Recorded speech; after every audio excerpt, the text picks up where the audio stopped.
Hello everyone, in this video I'm going to walk you through how to remove end-to-end encryption in Messenger.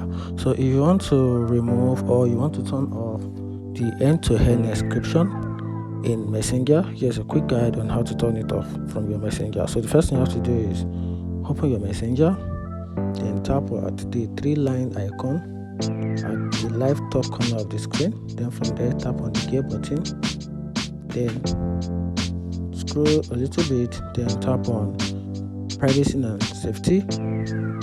Then from there scroll down a little, then under security tap on end-to-end encrypted chat, tap on it, then tap on message storage. Then from here scroll down a little, then turn off these settings, which is turn off secure storage. And that's the best way to remove end-to-end encryption in Messenger. If you find this video helpful, turn on the notification button and follow for more. Thank you.